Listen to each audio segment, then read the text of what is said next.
கிருபை கொடுக்குது, விசுவாசம் எடுத்துக்கொள்ளுது. கிருபை கொடுத்திருந்தா இப்ப இதுக்காக ஒருத்தன் பிரயாசப்பட வேண்டியதில்லை. ஏன்னா கொடுத்தாச்சு, ஏற்கனவே கொடுத்ததுனால எடுத்துக்கொள்ள வேண்டியது விசுவாசம் இல்லையா? அதுல பிரயாசத்துக்கு இடம் கிடையாது, அங்க கிரியைக்கு இடம் கிடையாது. ஏன்னா ஏற்கனவே கொடுக்கப்பட்டு விட்டது.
போதகர் சாம் செல்லத்துறை அவர்கள் நடத்தும் பூரண சுவிசேஷ வேதாகம கல்லூரியில் ஊழிய பயிற்சி பெற உடனே விண்ணப்பிக்கவும்.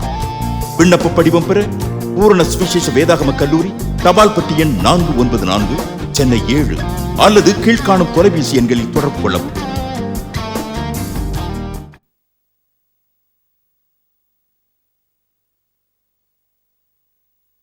நம்முடைய வாழ்க்கையை பார்க்கும் போதே, நம்முடைய வாழ்க்கையின் எல்லா அம்சங்களையும், ஆவி, ஆத்மா, சரீரம், குடும்பம், பொருளாதாரம் எல்லாத்தையும் பார்க்கும் போதே நமக்கே தெரியணும் எது நன்மையும் பிரியும் பரிபூர்ணமான சித்தம், எது அவ்வளவு சரியா இல்லை. இது கடவுளுடைய சித்தம் இல்லை.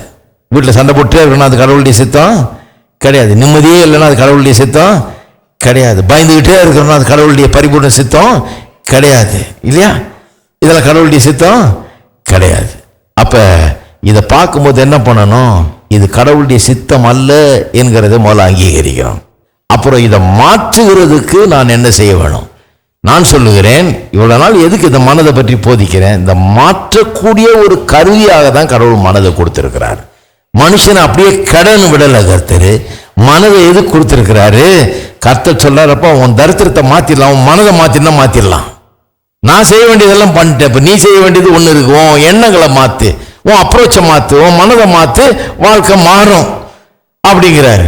அப்போ எது பிடிக்கல உங்களுக்கு, எது சரிப்பட்டு வரல, எது கர்த்தருடைய சித்தம் இல்லைன்னு நினைக்கிறீங்க, எது இப்படி இருக்கக்கூடாது, இது தேவனுடைய நன்மையும் பரிபூர்ண சித்தம் அல்லன்னு நினைக்கிறீங்க, அதை மாற்றுவதற்காகவே மனதை கொடுத்திருக்கிறார் இல்லைங்களா? ஹலோ, டெம்பரேச்சர் சரியில்லைன்னா தெர்மோஸ்டாட் இருக்குது. மனதை சொன்ன இல்லையா, தெர்மோஸ்டாட்டுன்னு தெர்மோஸ்டாட்டு இருக்குது. அதில் செட் பண்ணால் கரெக்டாக இன்னும் கூலிங் வேணுமா கூலிங் கிடைக்கும். ரொம்ப கூலிங் ஆயிடுச்சுன்னா இன்னும் கொஞ்சம் வார்ம்த் வேணுமா, கொஞ்சம் சூடாக்கணுமா, அதையும் ஆக்கலாம். உங்களுக்கு எப்படி இருந்தால் ரொம்ப பர்ஃபெக்டாக இருக்குமோ அப்படி கொண்டாந்து வச்சுக்கலாம். வச்சுக்கலன்னா சிலர் உட்காந்துருக்காங்க பாருங்க, அப்படியே உட்காந்துக்கிட்டு போத்திட்டு உட்காந்துருப்பாங்க. பரவாயில்ல பிரதர், அட்ஜஸ்ட் பண்ணிக்கிறேன் நான். எவ்வளோ நாள் அட்ஜஸ்ட் பண்ணுவோம்? இன்னும் 50 வருஷம் அட்ஜஸ்ட் பண்ண போறீங்களா? இன்னும் சிலர் விசிறிக்கிட்டே இருப்பாங்க, ஒரே உஷ்ணமா இருக்குது, தாங்க முடியல, வெக்க அப்படிம்பாங்க. அட்ஜஸ்ட் பண்ணுங்க, இந்த மைண்ட் அதை அட்ஜஸ்ட் பண்ணுங்க. அட்ஜஸ்ட் பண்ணா கரெக்டா வரும்னா கேட்கவே மாட்டாங்க. அது கிடக்குது பிரதர், இப்படியே பழக்கமாயிடுச்சு, எனக்கு இது பழக்கமாயிடுச்சு. மாத்துறதுக்காக தான் கர்த்தர் உங்களுக்கு இதை கொடுத்திருக்கிறார். எப்படி மாத்துறோன்றதுதான் சப்ஜெக்ட் பாருங்க. அப்ப இந்த தேவனுடைய ராஜ்யத்தில் கர்த்தர் நமக்காக வைத்திருக்கிறதெல்லாம் எப்படி ப்ரொசஸ் பண்றது, அதை பற்றி தான் இங்க சொல்லிட்டு இருக்கிறோம். ரோமர் 4ஆம் அதிகாரத்தை பாருங்க. 4ஆம் அதிகாரத்தில் முதல் 3 வசனங்களை வாசிக்கிறேன் பாருங்க. அப்படியானால் நம்முடைய தகப்பனாகிய ஆபிரகாம் மாம்சத்தின்படி எண்ணத்தை கண்டடைந்தான் என்று சொல்லுவோம். இதை ரொம்ப சிம்பிள் லாங்குவேஜில் நான் சொல்றேன். மாம்சத்தின்படி எண்ணத்தை கண்டடைந்தான்னா யாருக்குமே வழங்க மாட்டேங்குது என்னன்னு. இப்படி சொல்றேன், நல்லா வழங்கும் பாருங்க. நம்முடைய தகப்பனாகிய ஆபிரகாம், நம்ம கூட அவர் தான் தகப்பன், ஏன்னா நாமளும் விசுவாச சந்ததியார் இல்லையா? நம்முடைய தகப்பனாகிய ஆபிரகாம், இந்த ஆபிரகாமின் ஆசீர்வாதம் அடிச்சுக்கிறோமே, அந்த அவரு யாரு? இந்த ஆசீர்வாதத்துக்கெல்லாம் மூலகர்த்தாவா இருக்கிறார் பாருங்க, அவரு. அந்த ஆபிரகாம், நம்முடைய தகப்பனாகிய ஆபிரகாம், அவன் அந்த ஆபிரகாம் மாம்சத்தின்படி எதை மாம்சத்தின்படி எண்ணத்தை கண்டடைந்தான் அப்படின்றாங்க. அதை ரொம்ப சிம்பிளா சொல்றேன். நம்முடைய தகப்பனாகிய ஆபிரகாம் இந்த உலக பிரகாரமான வழிமுறைகள் மனதை வைத்து எண்ணத்தை கண்டடைந்தான். அதான் சொல்ல வர்றார். அது அப்படி சொல்லலாம். இந்த உலக பிரகாரமான ஒரு மனதையும் வழிமுறைகளையும் மெத்தடையும் வச்சு எண்ணத்தை கண்டடைந்தான். அதாவது தேவனிடத்திலிருந்து தேவனுடைய ஆசீர்வாதங்கள் எல்லாம் பெற்று அனுபவிக்கிறதுன்னு வரும்போது இந்த உலக பிரகாரமான வழிமுறைகளையும் அப்ரோச்சையும் விட்டுறணும். அவருடைய அப்ரோச், அவருடைய வழிமுறைகளை பின்பற்றுறாதான் அதை அடைய முடியும். அவர் சில வழிமுறைகளை வைத்திருக்கிறார். அது டோட்டலா வித்தியாசமான ஒரு ராஜ்யம். இந்த ராஜ்யத்துக்கு அந்த ராஜ்யத்துக்கும் பெரிய வித்தியாசம் உண்டுங்க. அது வித்தியாசமான ஒரு தேவனுடைய ராஜ்யம். அங்க கொண்டு வந்து இந்த மெத்தடை நுழைக்க கூடாது. இது வேற மெத்தடு, அது வேற மெத்தடு இல்லையா? உலகத்துல பாருங்க, ஏதாவது வாங்கணும்னா காசு தேவை, காசு இருந்தால் தான் வாங்கலாம். கத்துட்டு போய் காசு கொடுத்து வாங்க முடியாது நீங்க. ஹலோ, கத்துட்டு போய் எதை பெறணும்னாலும் எது வேணும்? விசுவாசம் வேணும். அதான் கரன்சி. அப்ப என்ன மெத்தடு, அங்க என்ன மெத்தடு, அங்க என்ன செல்லும், அங்க அவர் எதை எடுத்துக்குவாரு, அதை யோசித்து பார்க்கணும் முதல்ல. அப்ப ஆபிரகாம் இந்த உலக மெத்தடை வச்சு எதை கண்டடைந்தான்? தேவனுடைய ஆசீர்வாதங்கள் வரும்போது இந்த உலகத்தின் மெத்தடு மூலமா, அதாவது நியாயப்பிரமாணத்தின் மூலமாகவோ அல்லது கிரியைகள் மூலமாகவோ அவன் பெற்றுக்கொள்ளவில்லை. அவன் எதையும் கண்டடையவில்லை என்றார். சொல்றார் 2ஆம் வசனத்தில், ஆபிரகாம் கிரியைகள்னாலே நீதிமானாக்கப்பட்டானாகில் மேன்மை பாராட்ட அவனுக்கு ஏது உண்டு? ஆகிலும் தேவனுக்கு முன்பாக மேன்மை பாராட்ட எதுவும் இல்லை. ஏன்னா அவன் கிரியினால நீதிமானாக்கப்படல. உலக சிஸ்டம் அப்படி கிரியை தான் நீதிமான் ஆக்குது. அதான் உலகத்தின் சிஸ்டம். அவன் எப்படி நீதிமானானா? தேவனுடைய பார்வையில் எப்படி நீதிமானானா? வேத வாக்கியம் என்ன சொல்லுகிறது? அதை பற்றி வேதவசனம் என்ன சொல்லுது? ஆபிரகாம் தேவனை விசுவாசித்தான், அது அவனுக்கு நீதியாக எண்ணப்பட்டது என்று சொல்லுகிறது. ரொம்ப இன்ட்ரெஸ்டிங் சப்ஜெக்ட். ரோமர்கள் நிருபத்தை பிரசங்கம் பண்ணும்போது இதெல்லாம் அப்படியே அணுவா பிரசங்கம் பண்ணியிருக்கேன். இதெல்லாம் இது 2 உதாரணம் வேற சொல்றாரு. அதுக்கப்புறம் தாவீதை பற்றிலாம் சொல்றாரு. தாவீதெல்லாம் எப்படி அவனுடைய பாவங்கள்லாம் மன்னிக்கப்பட்டது, அவனுடைய கிரியைகள் அவனை நீதிமாக ஆக்குனது, அவனுடைய விசுவாசமே அவனுக்கு நீதியை கொண்டு வந்ததுங்கிறத பற்றி அங்க சொல்றாரு, தாவீதை குறித்து சொல்லும்போது சொல்றாரு, எவனுடைய பாவத்தை கர்த்தர் எண்ணாது இருக்கிறார் அவன் பாக்கியவான் என்று தாவீது சொல்லி இருக்கிறான். தேவன் நம்மளை பார்க்கும்போது பாவத்தை எண்ணல, என்னத்தை எண்ணுகிறார்? நம்ம நீதிமானாக எண்ணுகிறார். அவ்வளவுதான் நீதிமான். நீதிமான்ன்றது நான் ஏதோ ரொம்ப நீதிமானா இருக்கிறேன்றதுனால அல்ல, அவர் என்ன நீதிமானாக எண்ணுகிறார், காண்கிறார். அப்படி காணும்படியாக அவர் தீர்மானித்து விட்டார். இயேசு கிறிஸ்துவின் மூலமாக என்னை நீதிமானாக காண்கிறார். இயேசு கிறிஸ்து கல்வாரி சிலுவையில் செய்த காரியத்தின் மூலமாக என்னை நீதிமானாக காண்கிறார். அதைத்தான் இங்க சொல்ல வர்றார். உலக பிரகாரமான மெத்தட்ல அது வேற மெத்தட். இது விசுவாசம் என்கிற மெத்தட்ல தான் தேவனுடைய எல்லாவற்றையும் சுதந்திரிக்க முடியும்ன்றார். ஆபிரகாமுடைய ஆசீர்வாதத்தை சுதந்திரிக்கணும்னா இந்த உலக பிரகாரமான எண்ணங்கள் அதனுடைய மெத்தடை வச்சு சுதந்திரிக்க முடியாது. எதை வச்சு சுதந்திரிக்கணும்? ஆபிரகாமின் ஆசீர்வாதங்களை தேவனுடைய மெத்தடு, தேவனுடைய வழிமுறையை வைத்து தான் சுதந்திரிக்க வேணும். 13ஆம் வசனம் பாருங்க, அதே அதிகாரத்தில் 13. அன்றியும் உலகத்தை சுதந்திரிப்பான் என்கிற வாக்குத்தத்தம் ஆபிரகாமுக்காவது சந்ததிக்காவது நியாயப்பிரமாணத்தினால் கிடையாமல் விசுவாசத்தினால் வருகிற நீதியினால் கிடைத்தது. எந்த ஆசீர்வாதம், எந்த சுதந்திரம்? உலகத்தை சுதந்திரிப்பான் என்கிற வாக்குத்தத்தம். அது எப்படி ஆபிரகாம் பெற்றான்றதை பற்றி சொல்றாரு. நியாயப்பிரமாணத்தின் கிரியைகளால் அல்ல, இவன் ஏதோ செஞ்சதுனால அல்ல, பிடிச்சதுனால அல்ல. எதனால் அவன் சுதந்திரித்தான்? விசுவாசத்தினால் அதை சுதந்திரித்தான் சொல்லுது. அப்ப ஒரு வாக்கு தத்தம் கொடுத்தாராம் கர்த்தர் அவனுக்கு. என்ன வாக்கு தத்தம்? உலகத்தை சுதந்திரிப்பான். கொஞ்சம் யோசித்து பாருங்க. உலகத்தை, நிறைய பேருக்கு இது ஒரு பிரச்சனை. என்னையா அது? சில கிறிஸ்தவங்க உலகமே வேண்டான் இருக்கிறாங்க. கர்த்தர் என்ன சொல்றாரு?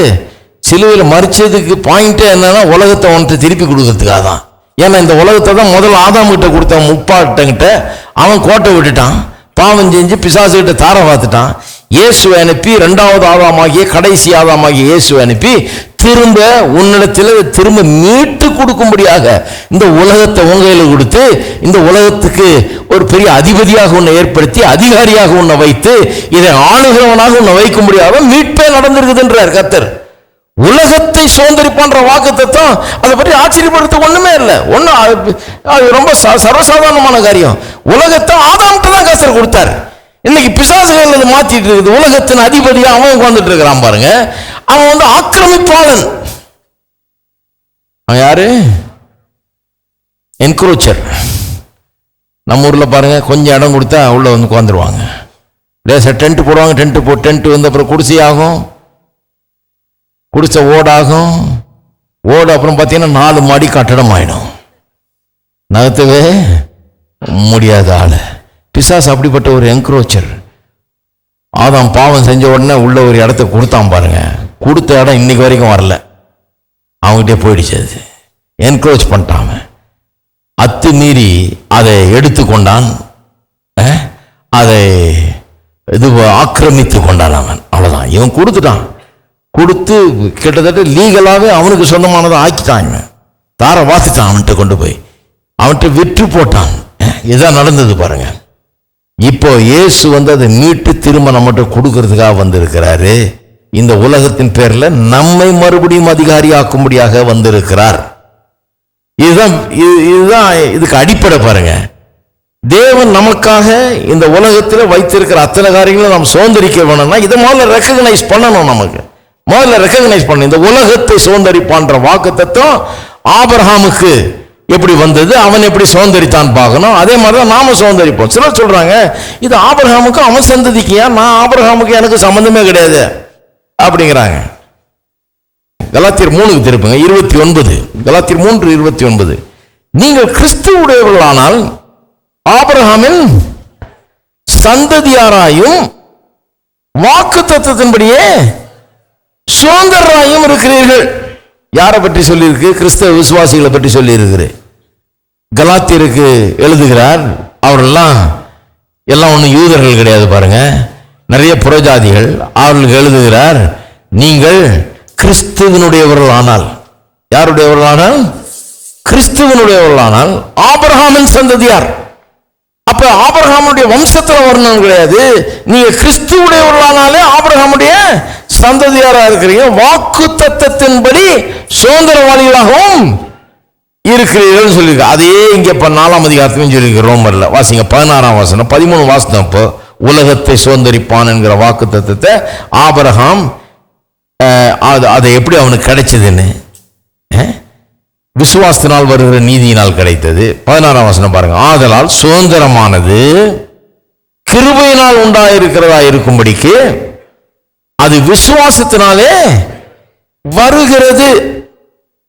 நியாயப்பிரமாணத்தை சார்ந்தவர்களாகிய சந்ததியாருக்கு மாத்திரமல்ல, நம்ம எல்லாருக்கும் தகப்பனாகிய ஆபிரகாமுடைய விசுவாசத்தை சார்ந்தவர்களான எல்லா சந்ததியாருக்கும் அந்த வாக்குத்தத்தம் நிச்சயமா இருக்கும்படி அப்படி வருகிறது. என்ன சொல்றாரு? இது ஆபிரகாமுடைய வம்சத்துல யூதனா பிறந்தவனுக்கு மட்டுமல்ல, இது ஆபிரகாமுடைய விசுவாசத்தை சார்ந்தவர்களான எல்லா சந்ததியாருக்கும் அந்த வாக்குத்தத்தம் நிச்சயமாயிருக்கும்படிதான் இப்படி வந்ததுன்றாரு.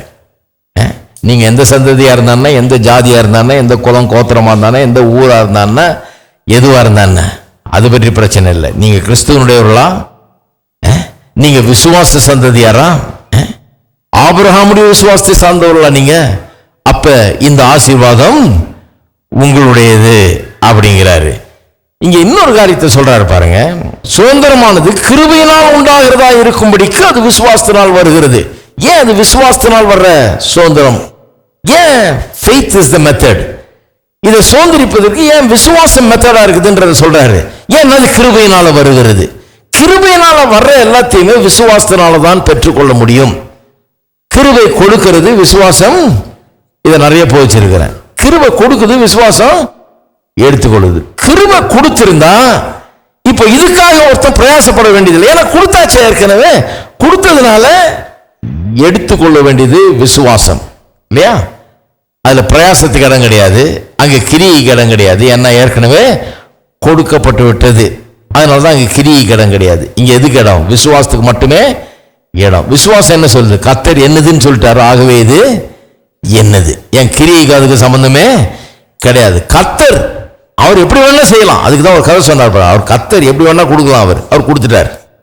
அதனால அது என்னுடையது. சில சொல்லுவாங்க, அது அவனுக்கா கொடுத்தாரு, அது எப்படி கொடுப்பாரு அவனுக்கு? அவனை மாதிரி ஒரு ஆள், அது அவர் யாருக்கு வேணா கொடுப்பாரு. அவர் எல்லாத்துக்கும் ஓனருங்க, அவர் யாருக்கு வேணா கொடுப்பார். அதனாலேயே ஒரு கதையை சொன்னார் பாருங்க. இந்த விளங்காத ஆளுகளுக்குன்னு ஒரு கதையை சொன்னார். ஞாபகம் இருக்கு அவங்களுக்கு? புதிய ஏற்பாட்டில் வேலையாட்கள் போய் ஒரு எஜமான் போய் ஒரு வேலையாளர்கள் கூப்பிட்டு வர்றான் வயலில் வேலை செய்யறதுக்கு.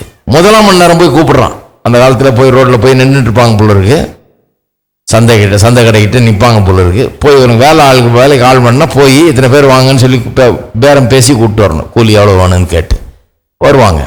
போய் கூப்பிட்டு வர்றாரு. முதலாம் மணி நேரத்து போறாரு. போனோன்னா அவனுக்கு பேரம் பேசுறாங்க. பேசி ஒரு ரேட் ஃபிக்ஸ் பண்றாரு. நெகோசியேஷன் நடக்குது. கூலி பேசி அப்படின்னு சொல்லி அந்த பேரபிள் வாசித்து பாருங்க. கூலி பேசி தான் கொண்டாடுறாரு. அப்படின்னா நம்ம ஊரில் பேசுற மாதிரி 500 ஆரம்பிச்சு கடைசியில் 200 முடியும். அவன் கேட்கறது ஒன்றா இருக்கும், நம்ம கொடுக்கறது இன்னொன்னா இருக்கும். அவன் கேட்கறதும் அப்படிதான் திட்டமிட்டு கேட்பான், நம்ம கேட்கறதும் அப்படிதான் திட்டமிட்டு கேட்போம். இந்த மாதிரி தான் அந்த காலத்து சிஸ்டம் பாருங்க. அது நம்ம ஊர் இன்னும் மாறவே இல்லை, அப்படிதான் இருக்குது. கூலி பேசி தான் கொண்டாடுறாரு. அவன் முதலாவது மணி நேரம் வேலைக்கு வர்றவன் கூலி பேசி தான் வர்றான். கரெக்டாக பேசிடுறான். அவர்கிட்ட எல்லாம் ஒன்றா சேர்ந்துக்குவாங்க போல இருக்குது. இவ்வளோ கீழே போகாத நீ அப்படின்னு. இவர் ஒரே மடக்கி கடைசியில் கூலி பேசுகிறான். ஒரு 500 ரூபா பேசியிருப்பான்னு வைங்களேன். 500 ரூபா ஒத்துக்கிட்டு வர்றாங்க. வந்து சேர்ந்து வேலை நடந்துட்டு இருக்கு. வேலை நடந்துட்டு இருக்கும்போது அந்த ஆள் பார்க்குறாரு, அட இன்னைக்கு வேலை ஆகாது போல இருக்கு, ஆள் குறைவாக கொண்டு வந்துட்டேன்னு இன்னும் கொஞ்சம் ஆள் எடுப்போன்ட்டு போய் 3வது மணி நேரத்தில், அதான் காலைல 6 மணிக்கு வேலை ஆரம்பிக்குது. அந்த காலத்துல 12 மணி நேரம், 6லேருந்து 6 வரைக்கும் வேலை. 3வது மணி நேரத்தில் அப்படின்னா 9 மணிக்கு ஏற்கனவே 3 மணி நேரம் வேலை நடந்துட்டு இவர் போறாரு. இவர் போய் திரும்பி கூலி பேசி ஆளுகளை கொண்டு வர்றாரு. அப்புறம் பார்க்குறாரு, இன்னும் ஆள் 10வது போல இருக்கு, வேலை ஆகாது. 12வது மணி நேரம் போய் 6 மணி நேரம் வேலை முடிஞ்சதுங்க. அரை நாளைக்கு ஒரு ஆள் போய் பேசி கொண்டாடுறாரு. இதே மாதிரி போயிட்டு 9வது மணி நேரமும் போய் கொண்டாடுறாரு. இன்னும் 3 மணி நேரம் தான் இருக்கு வேலைக்கு. ஏதோ வேலை ஆகணும் போல இருக்கு. இன்னும் கொஞ்சம் ஆள் எடுப்போம், போய் எடுத்துட்டு வர்றாரு பாருங்க. இன்னும் வேடிக்கை என்னன்னா 11வது மணி நேரம் இயேசு வேணும்னு அந்த கதையை பில்டப் பண்றாரு. 11வது மணி நேரம், இன்னும் 1 மணி நேரம் தான் இருக்குது வேலை முடியறதுக்கு. லாஸ்ட் மினிட்ல போய் 1 மணி நேரத்துக்கு ஆளுங்களை கூப்பிட்டு வர்றாரு. இவனை கூப்பிடும் போது இதுல என்னென்ன விசேஷம், கூலியே பேசல. ஏன்னா அவனும் பரிதாப கேஸ். நாள் முழுக்க வேலை கிடைக்காம நின்றுட்டு இருந்தவன் கிடைச்சி எது கிடைச்சாலும் பரவாயில்ல, வீட்டுக்கு வெறுங்கையா போறதுக்கு வெக்கமா இருக்கு அவனுக்கு. அதனால போகாம நின்றுட்டு இருக்கிறான். இன்னும் ஏதாவது கிடைச்சா போதும், கொடுக்கறத வாங்கிக்கோன்னு சொல்லி அவனும் ஈஸியாக வந்துட்டான். அவன் இவரை நம்பி வர்றான், இவர் ஒரு நல்ல ஆள், ஏதோ செய்வார், ஆள் பார்த்தா நல்லா இருக்காருன்னு சொல்லி நம்பி வந்திருப்பான். அவங்களுக்கு வந்தவொடனே கூப்பிட்டு போய் அவனை வேலை வாங்கிட்டு சம்பளம் கொடுக்குறாங்க. சம்பளம் கொடுக்கும்போது பாருங்க, இந்த மாதிரி ஆட்களுடைய மைண்டு கொஞ்சம் வேற மாதிரி வேலை செய்யும். எப்படி யோசிக்கணும், எனக்கு எவ்வளோ பேசினாரு, 500 ரூபா பேசினார், கரெக்டாக கொடுத்துருவார். இந்த ஆளுங்க எப்போ வர்ற ஆள் தான், கரெக்டாக கூப்பிட்டாருன்னா போனால் வந்தால் கொடுப்பாரு கரெக்டாக அப்படின்னு எதிர்பார்த்துட்டு இருக்கணும். நம்ம சம்பளம் வந்ததா, ரொம்ப சந்தோஷம், 500 ரூபா பேசுனீங்க, கொடுத்தீங்க, தேங்க்யூன்ட்டு போயிட்டே இருக்கணும். அப்படி பண்ண மாட்டாங்க. எப்படின்னா முன்னால் எடுத்துன்னு போவான். அவன் எப்போ வந்தான், அவன் 12 மணிக்குள்ள வந்தான், அரை நாள் வேலை செஞ்சேன், அவனை கூடு கூடு கூடு லைன் நின்றுட்டு அவனை கூப்பிடுறது, இங்கே வா, எவ்வளோ கொடுத்தாரு, 500 ரூபா கொடுத்தாரு.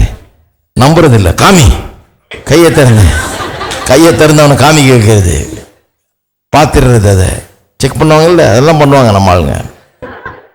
ஏன்னா இவன் சம்பளத்தை பற்றி இவனுக்கு இது இல்லை, அவனுக்கு எவ்வளோ கொடுத்தான், அவனுக்கு எப்படி அவ்வளோ தள்ளான், செக் பண்ணிட்டு அனுப்புறது. செக் பண்ண உடனே இப்படியே பார்த்தா எல்லாருக்குமே 500 ரூபா கிடைக்குது. 6வது மணி நேரம் வந்தவனுக்கு, 9வது மணி நேரம் வந்தவனுக்கு எல்லாம் கிடைக்குது. அப்போ இவங்களுக்கு 500 ரூபா கிடைக்குதுன்னா, அடே அப்பா, நான் காலையிலேருந்து வெயிலில் படாத பாடுபட்டுருக்கேன், எனக்கு எவ்வளோ கொடுப்பாரு அப்படின்னு ராங் எக்ஸ்பெக்டேஷன். ரேட் என்ன பேசினார் முதல்ல அதை மறந்துடுறது. இவனுக்கே அவ்வளோ கொடுத்துருந்தாருன்னா நமக்கு எவ்வளோ கொடுப்பாருன்னு யோசிச்சுட்டு வெயிட் பண்ணுறது. போனால் இவனுக்கும் அதே தான் கிடைக்குது, இவனுக்கும் அதே தான் கிடைக்குது. அந்த கதையில் எஜமான் சொல்கிறாரு பாருங்க, இவன் கேட்குறான், இது என்ன நியாயம், காலையிலேருந்து வெயில்லையும் இதுலேயும் மழையும் நான் உழைச்சி நான் இவ்வளோ பண்ணியிருக்கிறேன், இப்படி கொடுக்குறீர், என்ன நியாயம்னா, ரொம்ப நியாயமாக கொடுத்துருக்குறேன்றார். உன்ட்ட 500 ரூபா பேசுனா 500 ரூபா வேலையை பார்த்துட்டு போ, அதானே நியாயம், வேற என்ன நியாயம்? அவன்கிட்ட நான் ஒன்றுமே பேசல, அவனுக்கு எவ்வளோ ஒன்றா தருவேன், ராஜ்யத்திலே பாதி தந்தாலும் தருவேன், உனக்கு என்ன வந்தது? இது என்னது, இது எப்படி வந்தா நானே தருவேன்றாரு. கரங்களை ஆயத்தம் செய்கின்றவர், நான் நித்தம் நம்பி சாகிடும் கண்வர், கத்தாதி கத்தறிவர், சத்துருக்கள் காலடி வீழ ஜெயத்தின் கேடயம் தந்தவர், சிந்திகள் கண்மாலைக்கே செனை காத்தறிவர், ஜெயம் தரும் சேனைகளின் கர்த்தர், பயம் நீக்கும் மகா பரிசுத்தர், ஜெயம் தரும்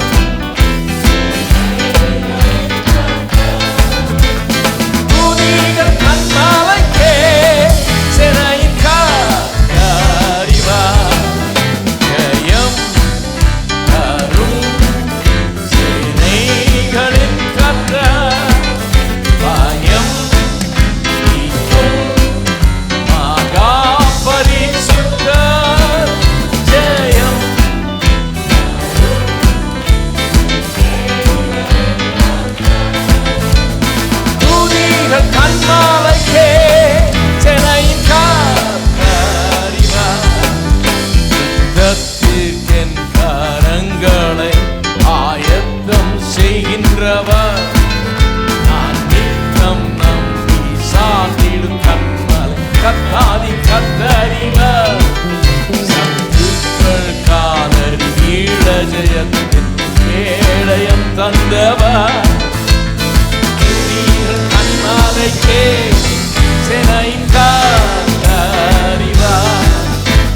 வந்தவர் துதிகள் கண்ணாலைக்கே சென்னை